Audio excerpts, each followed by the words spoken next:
इस वक्त हूँ मैं ऑटोमोटिव एनर्जी और मेरे सामने हैं रफ़ी सर जो कि इनको काफ़ी सालों का तजुर्बा है गाड़ियों के लाइन में।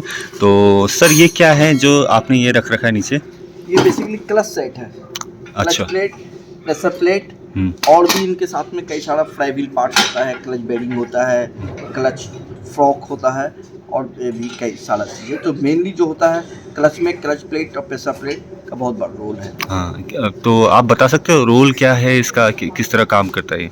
काम ये करता है कि इंजन एंड गियर बॉक्स दो पार्ट होता है। तो जब इंजन घूमता है तो जब गाड़ी न्यूट्रल पे होती है तो उस टाइम गियर बॉक्स नहीं घूमता है, व्हील नहीं घूमती है। लेकिन जैसे ही आपने गियर में लगा देते हैं तो ये दोनों चीज़ें घूमने लग जाती है। तो अब क्या होता है कि गियर में कई गाड़ी आपको रोकनी भी होती है तो उस टाइम आपको दोनों को अलग करना होता है, इंगेज एंड डिसंगेज। तो इंगेज में तो मूव कर जाएगा गियर बॉक्स, लेकिन डिसंगेज में क्या होता है ये इंजन घूमता रहेगा लेकिन गियर बॉक्स स्टॉप हो जाएगा। या हम गियर की रेशो चेंज करना है तो उसके लिए हमें गियर बॉक्स को स्टॉप करना पड़ेगा। तो उसके लिए हमें क्लच का ही रोल होता है, क्योंकि क्लच बीच का एक ऐसा पार्ट का कंपोनेंट होता है जो इन दोनों पार्ट्स को इंगेज एंड डिसंगेज का काम करता है। ओके। तो और एक चीज़ पूछना चाहूँगा, इसके ख़राब होने का रीज़न क्या है?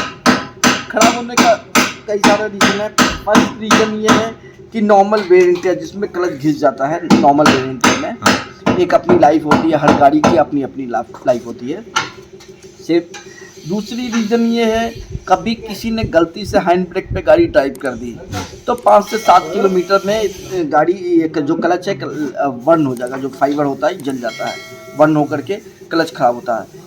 तीसरा रीज़न क्या है, कई लोगों को ड्राइविंग हैबिट थोड़ी ऐसी होती है कि क्लच प्रेस करके चलाते हैं, हाफ क्लच या ये, तो उस कंडीशन में क्या होता है कि आपकी क्लच की लाइफ कम रहती है। चौथा रीज़न ये है कि एकदम गाड़ी क्लच दबाएंगे और एकदम झटके से छोड़ देंगे तो उसमें भी क्या होता है क्लच की जो स्प्रिंग वगैरह होती है वो ख़राब हो जाती है। तो इन सब वजह से ये क्लच ख़राब होता है।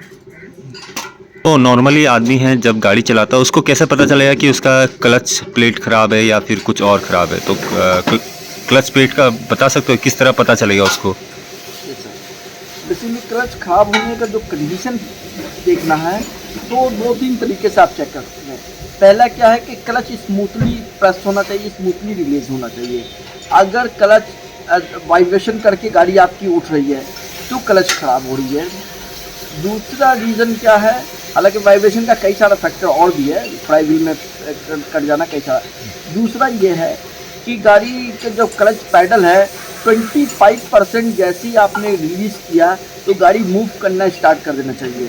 अगर वो 50% पे या 60% पे या 70% पे गाड़ी मूव कर रही है तो इसका मतलब कि क्लच स्लिप कर रही है। उसके अलावा क्या है कि आप जब गाड़ी चलाते हैं तो गाड़ी की आरपीएम और ये आजकल दोनों स्पीड एंड आरपीएम दोनों मीटर होता है साथ में, तो उसमें आप जब एक्सीलेटर देंगे जैसे ओवरटेक कर रहे हैं या एकदम सडन दे रहे हैं तो वहाँ पे कई बार आरपीएम जो गाड़ी की स्पीड है वो नीडल तो उतनी ही पे है लेकिन आरपीएम की नीडल ऊपर चली जा रही है, इसका मतलब कि क्लच स्लिप कर रही है। अच्छा। तो ये फैक्टर है। एक और है हाइट वगैरह पे चढ़ा रहे हैं तो गाड़ी की जो क्लच से स्मेल तो नहीं आ रही है या आरपीएम बढ़ रही है, गाड़ी मूव करने में टाइम लग रहा है तो क्लच खराब है। और इन सब के अलावा उसमें एवरेज ड्रॉप कर जाती है। एक और चीज़ है कि गाड़ी कई बार क्या होता है गियर लगा दिया और क्लच छोड़ दिया लेकिन गाड़ी मूव ही नहीं की, इसका मतलब क्लच बिल्कुल ही जल गया है। तो हाँ, तो ये सारा चेक करने का तरीका है। एक और चीज़ है कि गाड़ी आपने हैंड ब्रेक पर लगा दिया उसके बाद गाड़ी गियर में लगाया, गियर में या फर्स्ट या सेकंड में चेक करने का प्रोसीजर बता रहे हैं, और उसके बाद गाड़ी आपने वहीं का वहीं इसमें चलाने की जरूरत नहीं पड़ी, वहीं का वहीं उसके बाद हल्के हल्के आप क्लच छोड़ते जाएंगे तो जो आरपीएम मीटर है जहाँ से उसने ड्रॉप होना शुरू हुआ तो उससे पता लग जाएगा कि यहाँ से इंगेज होना चालू हो गया क्लच। उसके अलावा ये पता देखना है कि मेरा पैडल कितना छूटा। अगर हमारी 20% पैडल छूटा, 30%, 40%, तो उससे ये पता लग जाता है कि गाड़ी कितने परसेंट अभी क्लच इसका वीक है या सही है। तो वो सब चीज़ें क्लच का पता लगता है।